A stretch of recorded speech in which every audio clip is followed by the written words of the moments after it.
topics and opinions expressed in the following show are solely those of the hosts and their guests and not those of W4CY Radio, its employees, or affiliates. We make no recommendations or endorsements for radio show programs, services, or products mentioned on air or on our web. No liability, explicit or implied, shall be extended to W4CY Radio or its employees or affiliates. Any questions or comments should be directed to those show hosts. Thank you for choosing W4CY Radio.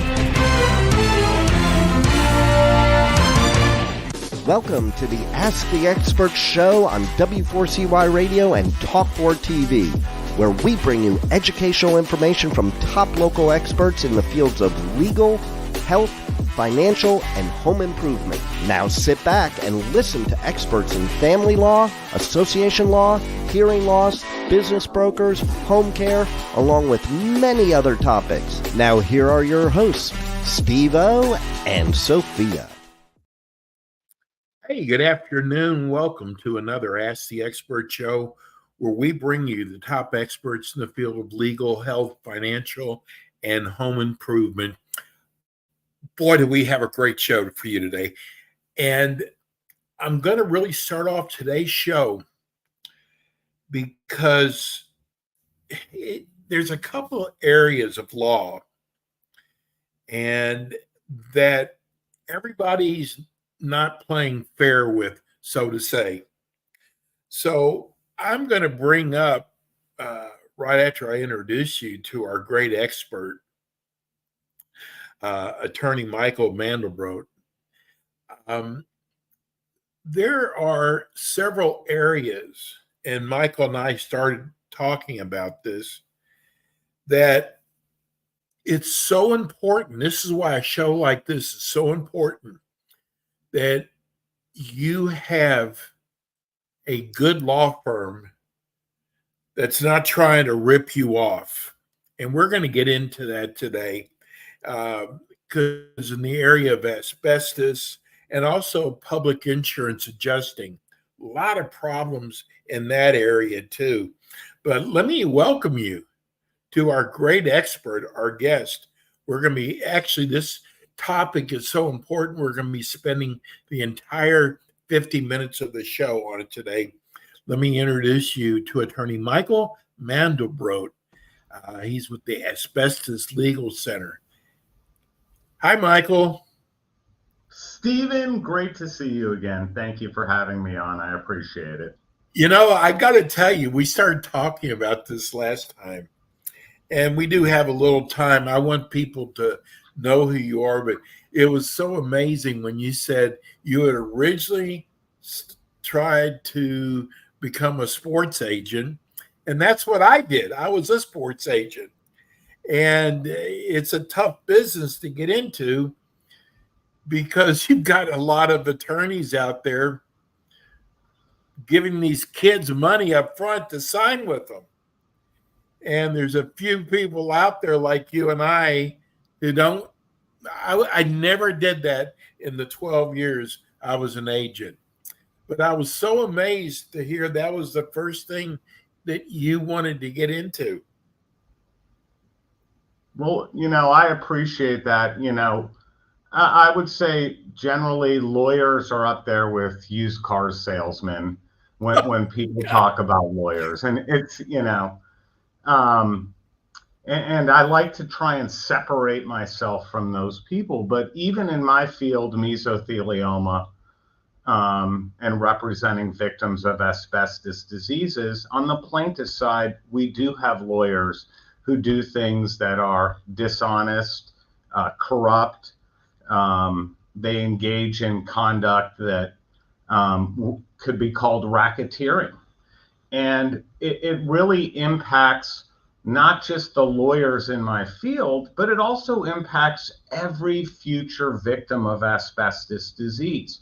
Because if these lawyers, if there's only a certain pool of money that is available to asbestos victims, and these lawyers, through dishonesty, are getting much more of these trust funds than they should, that's a problem. And it's something that has gone on across the country for about the last 10 to 15 years.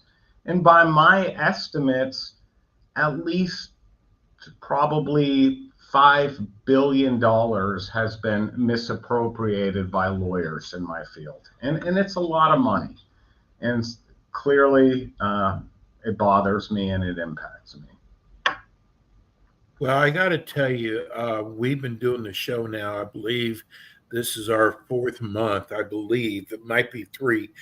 But just in that small period of time, we've had 3 attorneys who listened to your show who've contacted us wanting to do a show like yours. And we tell them, this is exclusive.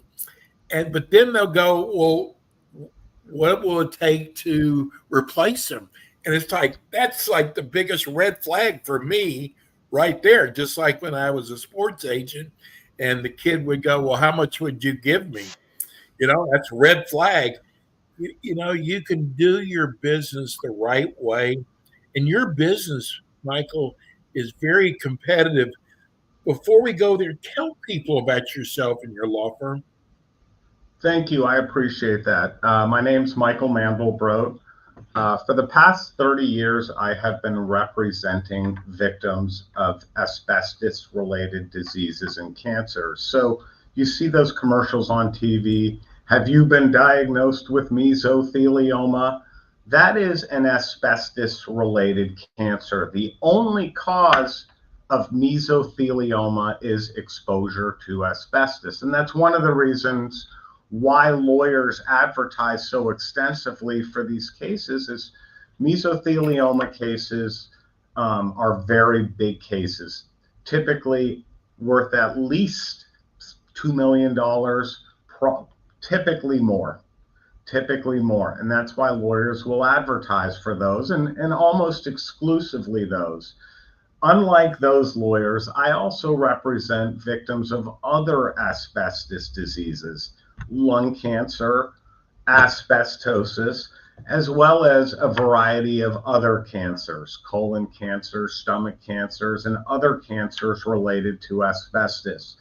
This is one of the things that separates me from a lot of lawyers in my field, is they only want the mesothelioma cases, the most valuable cases. And that's where you started, where a lot of, or all of, the corruption and the fraud that takes place in my industry involves those cases. As you mentioned, it is very difficult, especially when you're from a relatively small city in California, to find mesothelioma clients. There's only 2,000 to 3,000 people a year diagnosed in the United States with mesothelioma. And, that brings me to one of the issues that I see in our field. Is there is a number of doctors around the country, one specifically at UCLA, and these are doctors who treat victims of mesothelioma. There are only maybe 5 doctors around the country who really specialize in mesothelioma victims. These doctors should be completely independent of lawyers.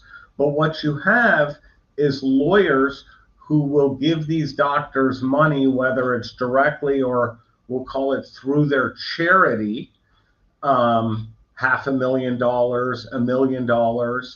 And by giving them that quote unquote donation, all of a sudden that lawyer's intake packet will be in that doctor's waiting room.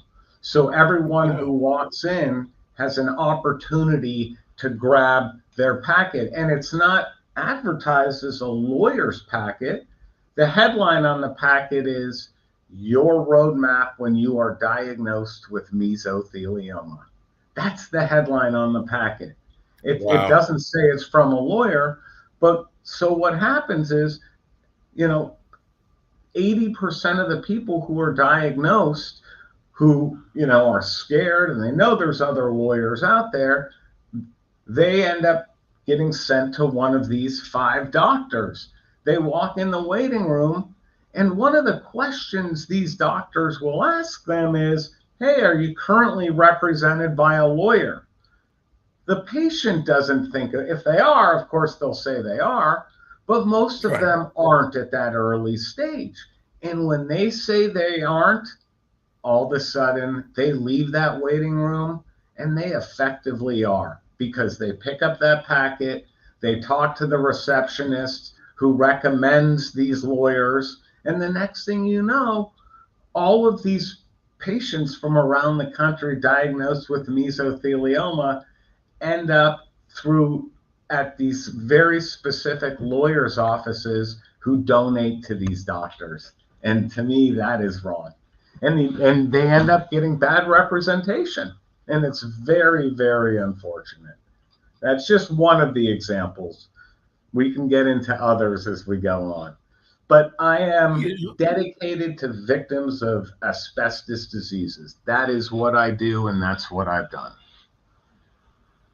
You know, Michael, I was just thinking when you were telling, is that, you know, when a player, go back to my sports agent days, would, you know, basically ask me for a bribe, I would go, you know what, when I'm negotiating for you, I can't give the team money and bribe them. You've got to have somebody good. And, you know, if I can't sell you on how good I am as a negotiator, you don't need me. And I'm thinking about, again, because I think we've gotten 3 or 4 phone calls from attorneys just from your show, and it is very competitive. You know, to me, I want people to know that's a major red flag. You know, now we're hearing about packets being in doctors' offices. Let's go on, because we've got so many questions for you, Michael. Sure. And I got to tell you, I love the way you explain to people about asbestos and mesothelioma. Go to the first question. At a minimum, what is needed to file an asbestos lawsuit or a claim? Good question. As I tell people, every case starts with a diagnosis of an asbestos-related disease. So if somebody calls me and they say, you know, I worked in a shipyard, I worked in a power plant, I had asbestos in my home, my first question is, tell me a little bit about your health. Because the first thing I'm looking for are breathing problems or lung problems. Obviously, if they've already been diagnosed with lung cancer, that is a telltale sign for me, especially if they have a history of exposure to asbestos. So at a minimum, I don't worry about their exposures to asbestos as much as I do about a diagnosis, because the only way you can file a case or represent claimants with the $30 billion bankruptcy trust is if they have a diagnosis of an asbestos-related disease. What if they have not been diagnosed? The first thing that we do is we send out a medical release and we'll order their most recent chest x-ray. Because by reviewing that chest x-ray, or preferably a CT scan, we can send that off to an expert who will determine whether or not they see any underlying asbestos-related disease. They're not diagnosing them, but they are giving us the early, as we investigate, whether or not they see indications of asbestos-related disease on the lungs, scarring, perfusion, thickening of the lungs, the various things that, opacities as they call them, the various things that these experts may see. But it all starts with a diagnosis. Michael, let me just, do you normally get this from a like an oncologist or a pulmonologist? Well, it all depends on who the the intake has seen. If they have been to a pulmonologist, typically we will try and get those records, because there may also be what's known as a pulmonary function test. If there is a PFT or a pulmonary function test, that gives us various breathings, measures their breathing in a lot of different ways. So we will order that as well. Oftentimes people haven't seen an oncologist. Oncologists are usually seen if somebody has already been diagnosed with cancer. So if someone's been diagnosed with cancer, absolutely immediately to the oncologist. Sometimes it just may start with their personal physician, whether it's Kaiser or Sutter or whatever their local physician is. And hopefully they've got a chest x-ray. Can If just not, a regular family doctor diagnose this? No, because the start is like I said, the reading of the x-ray, and we have to send that x-ray off to an expert, and what we'll call an expert radiologist. They're known as a certified B reader, and only certified B readers can diagnose this underlying asbestos disease. And it takes various classes, a certification, and then updating it I think it's every 2 years also. So a family doctor cannot diagnose it. Now, for example, if somebody has cancer and they do go to an oncologist and get a biopsy done, sure, that, they, through a biopsy, they can diagnose the mesothelioma or lung cancer, but not underlying asbestos disease. That you need a special doctor for, a certified radiologist. And if that's why we spend a lot of money sending films to these doctors, and they come back negative, but it's okay, because at least it gives the patients peace of mind, or the potential clients, right, because they know they don't have underlying asbestos disease. And these doctors only charge us a few $100 for a reading of these films. So, it's okay to, pay that few $100, because you never know when you may end up with a client. So exactly, it's worth it. And, we like to help anyone we can. So that's just how we do it. What if a person doesn't know where they were exposed to asbestos at? It typically starts with a personal interview. Now, you say that, and, most people, if they are sick, they're going to know where they were exposed. They're going to immediately think, oh, I worked in the shipyard. I worked in those people. I assume those aren't the ones you're talking about. We're talking about maybe a wife who never worked in asbestos, and a female age 75, never worked in asbestos in her life, never worked at a construction yard, never lived in a house where she knew they had asbestos. How could she have gotten exposed to asbestos? So somebody like her, for example, first thing we would look for is secondary exposure. Was there exposure through a family member who was exposed to asbestos, who then brought the asbestos fibers home on their clothes? So, for example, if she was married to somebody who worked in shipyard, power plants, refineries, auto mechanics, they would bring their work clothes home. She would be responsible typically for washing them, shake them out, doing the laundry. That could be one way that she could have been exposed. We've recently mentioned Johnson & Johnson's baby powder. A lot of people didn't really think about that as well.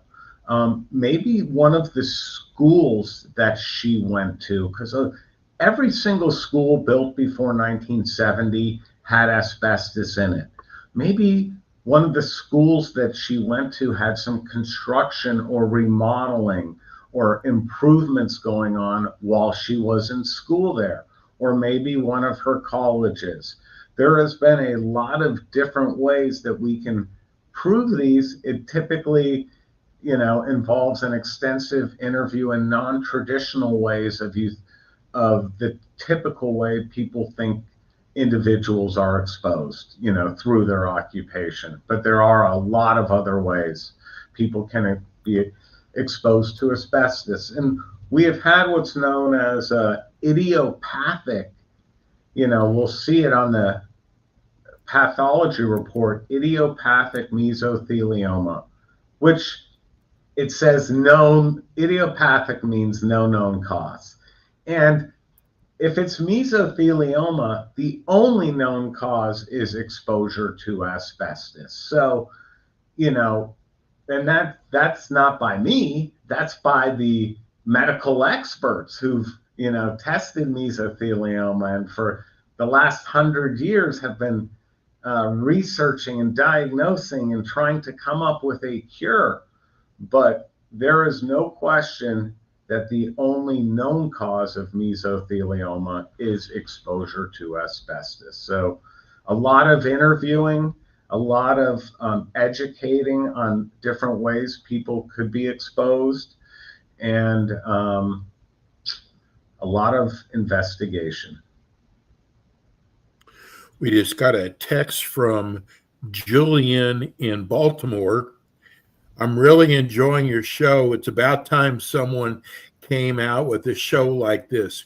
Can you tell me what is asbestos and where in the home may asbestos hazards be found? Great question. Well, let's first talk about what is asbestos. Asbestos is a mineral or a fiber. It's like a raw, it comes out, it's like a, there's three types of asbestos. It's a mineral or a fiber. It comes out of the ground.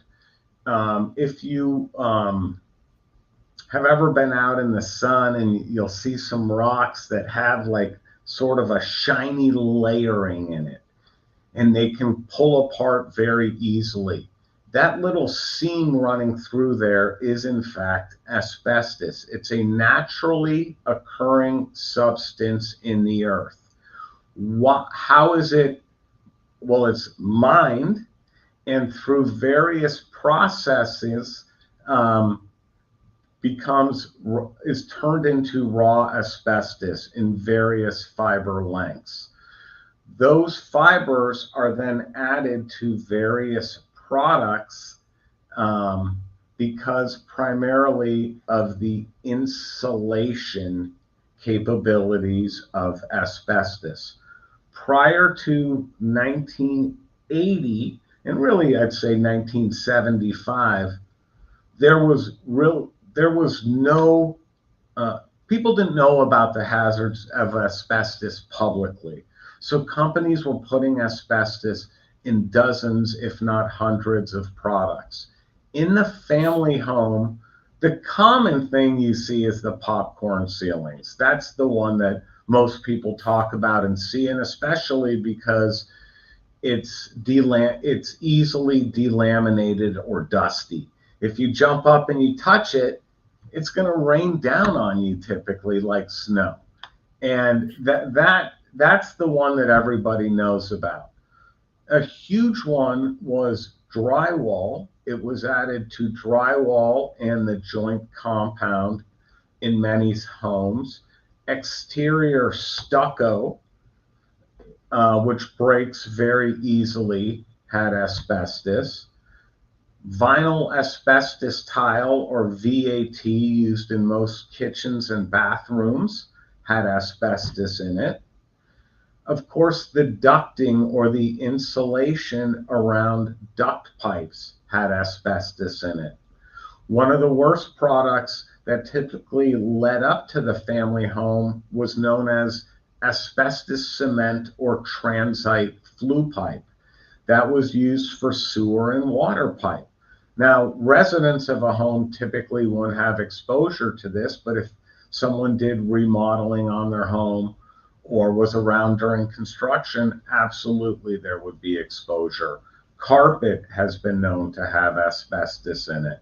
Window coverings, anything you can think of where insulation, It would be good to have roofing materials, of course, in the home, roofing paper.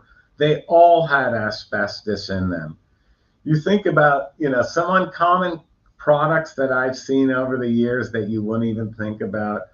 All those curtains that they used to have in schools, those were all asbestos. Ironing board covers, always made of asbestos before 1970. Here's a good one. Christmas tree flock. That flock No. yeah, that was asbestos. That was asbestos. There were literally hundreds and hundreds of products that were added to. Hopefully, I've covered a number in the family home, but it's just amazing at how many products it was added to prior to 1980. Wow. I guess a better question would be, what doesn't have asbestos in it? It's a good question. Wood and metal typically, but then those pipes I mentioned, the sewer and water pipes, those are essentially metal pipes coated with asbestos, coated with an asbestos cement lining. Wood. Wood would be wood and metal generally would be the two that I would think of, but in the family home, it was a product that was used extensively. Certainty, you see that I see these companies, but they were around in like the 1920s, 30s, and 40s. USG, Certainty, Georgia Pacific, and up until very recently. These are all companies that you can find their catalogs online that have tons of asbestos products in them. And they were for the family homes in the 1940s and 50s and 60s. And I've got a lot of those catalogs I'd be happy to share. Michael, how are people actually exposed to asbestos? That's a great question. One of the legal terms that we use is friable, which to me just means dusty. Was it in a form that it emitted dust? Now, there are various industrial hygiene experts who under the circumstances that someone would have, for example, in the shipyard, are able to use a lighting and measure the actual fibers or the amount of fibers they would be exposed to, realizing that there are literally millions of asbestos fibers in one gasket, in one strip of drywall. The thing you're really looking for is friable or dusty. So what we see a lot is, for example, people who mixed, like say you had joint compound, it would come in like a 50-pound sack. You would pour it some in a bucket and mix it with water. That pouring it into the bucket in the mixing.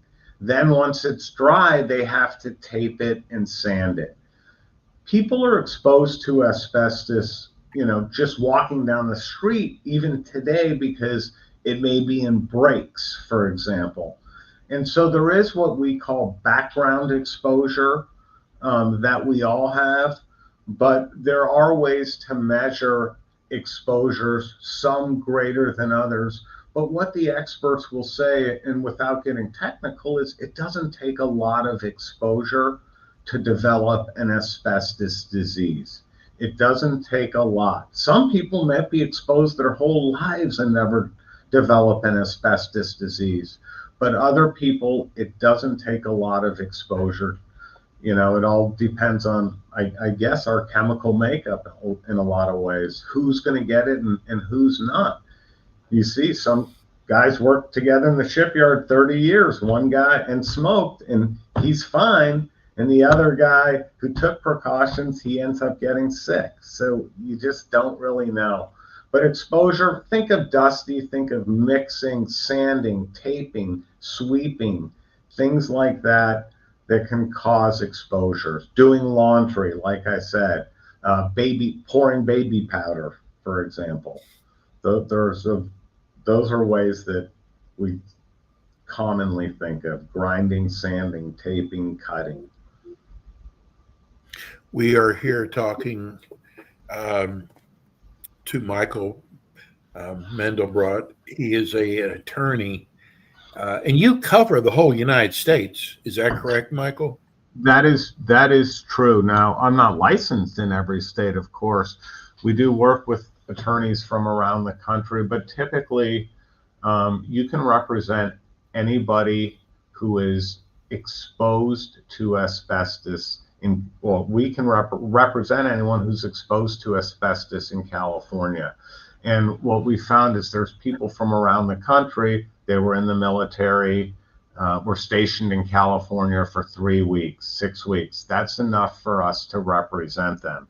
I'm also licensed in Oregon as well, and we have some very closely affiliated, successful, fantastic firms that we work with as well in states where we cannot represent someone personally. But there are some very, very good lawyers out there. That's funny because the text that we just got in from Paul in Portland, Oregon. Great show. I wish I'd have found it sooner. My house was built in 1970. What do I need to do to look to see if I've got anything that has asbestos in it? Okay, great question, Paul. Now, I already mentioned a lot of different products, the popcorn ceilings, the drywall. If you have those popcorn ceilings in your house, chances are that contains asbestos. What you can do, you can always send or bring a sample to somebody who will test it. It's usually like $50 or $75, either like a geological testing or even you can type in asbestos survey on Google. And it's not, if you bring in a small sample, they can test them for you. But the common things, I think of is the popcorn ceilings, drywall, exterior stucco, which is always a tough one because you think, hey, if I have it in my home, it sure would be nice to get rid of it.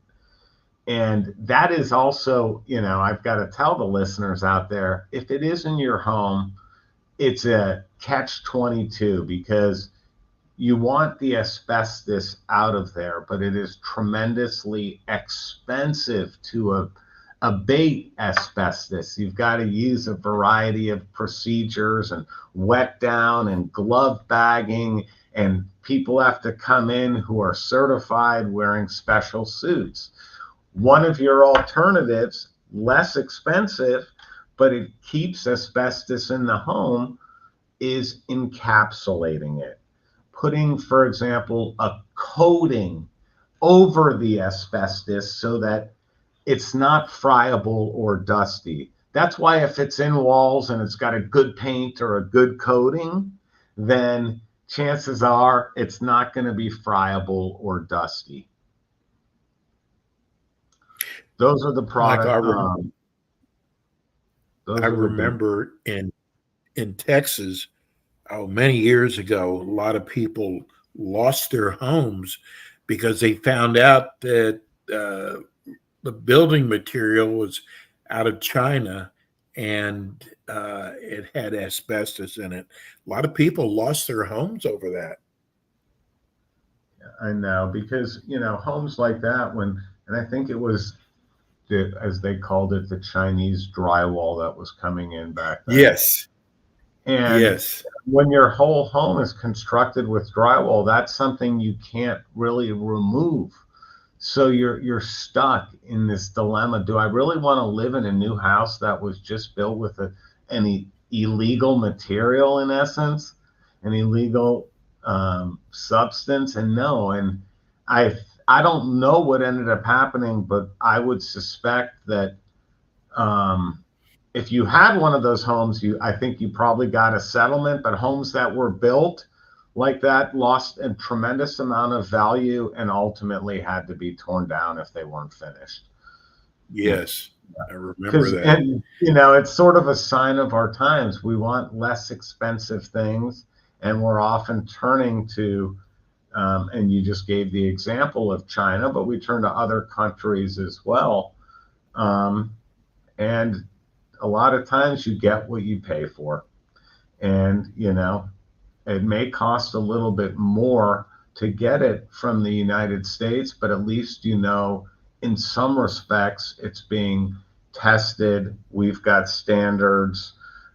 We've got OSHA. We've got a variety of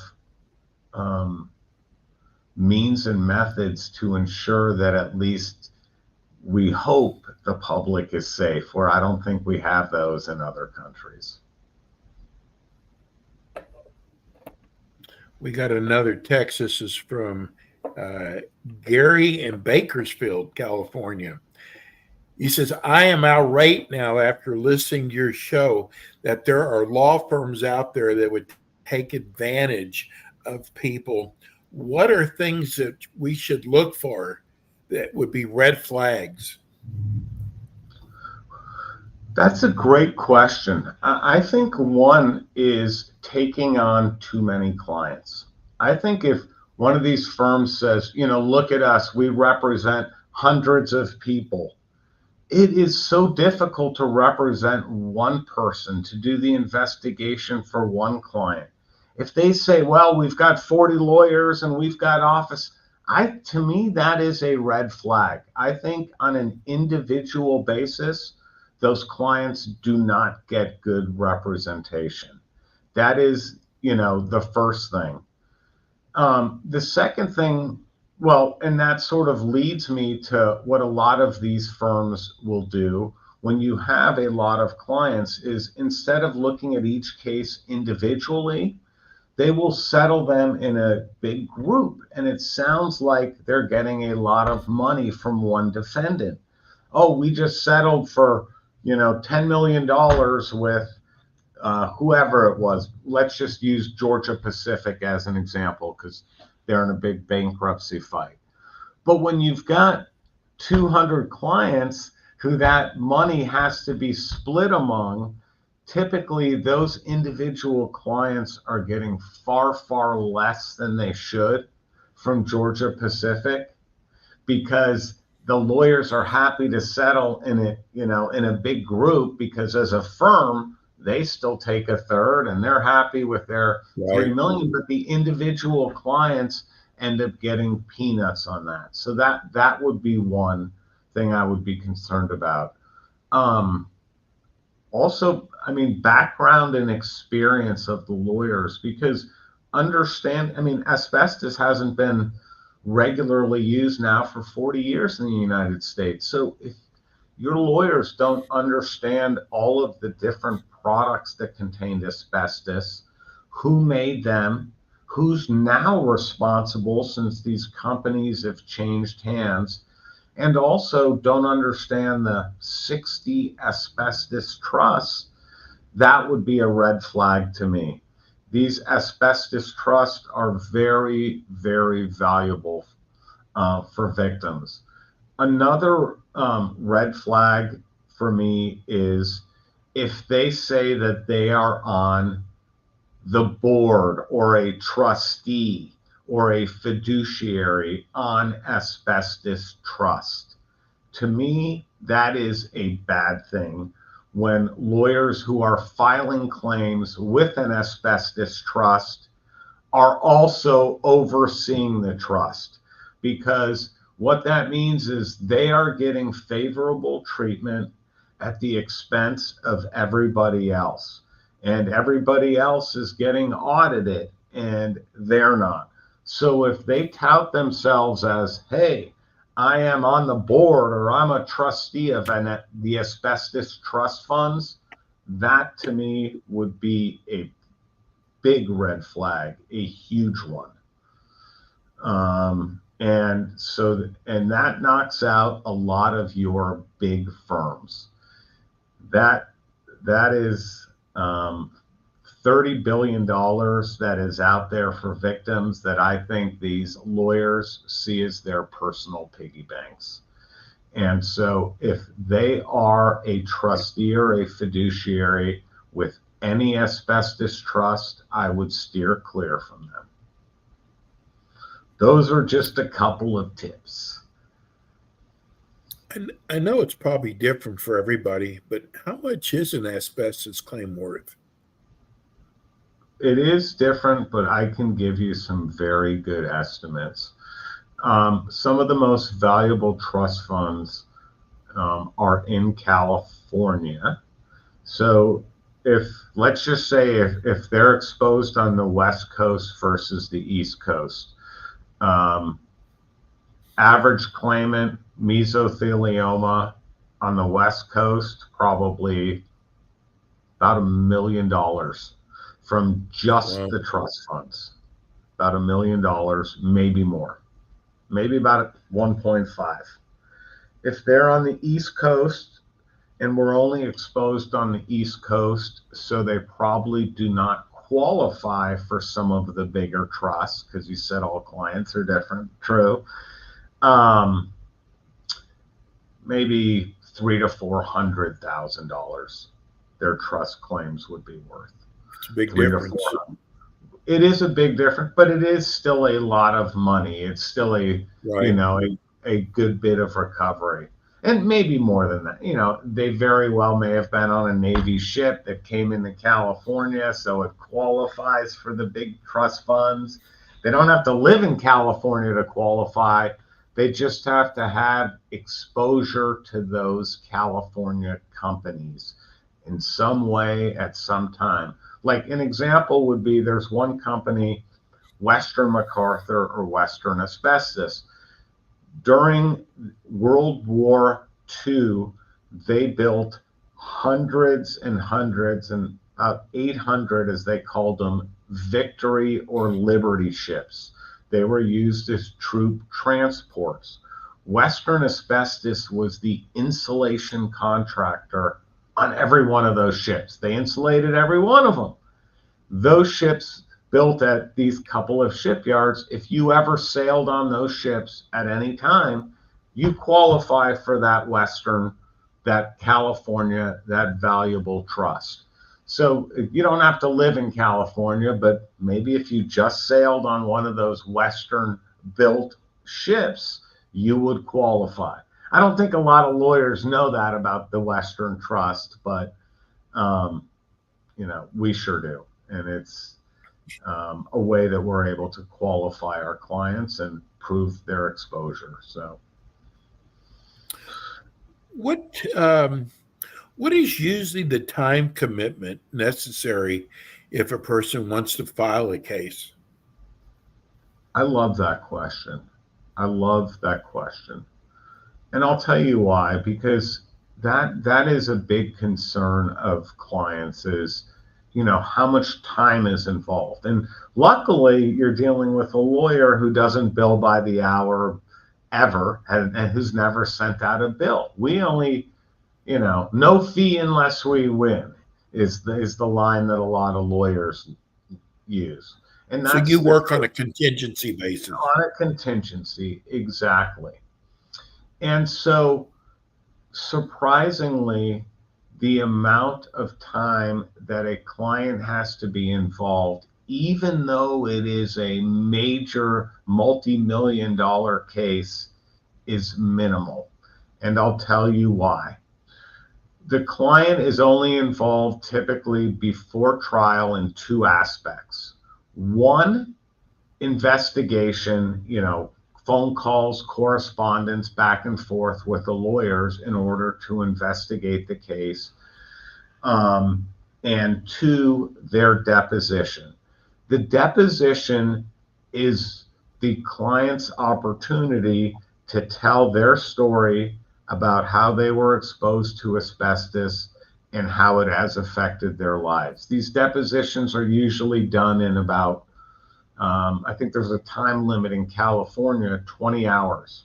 So 20 hours of questioning, about 3 days. That sounds like a lot, but that's it. Between answering correspondence and the 3-day deposition commitment, unless your case goes to trial, which maybe 0.5% of cases actually go to trial. Unless your case goes to trial and we want you there, that's it. So the time commitment is minimal. Answering correspondence from the lawyers and phone calls, maybe not more than one every 2 weeks at most, and then the deposition. That's your one big commitment for the case. And we know that our clients, especially those with lung cancer and mesothelioma, they don't have the ability to travel to us. So we notice depositions right outside their home, oftentimes in their home, or at a local hotel, a Holiday Inn, a Courtyard. We'll rent out a conference room, so our clients don't have to travel either. That is I guess the follow-up question is, do we have to travel? And the answer is no. No travel and very little time commitment. Well, that's so good to know. And this is a last question, and I think it's the perfect question.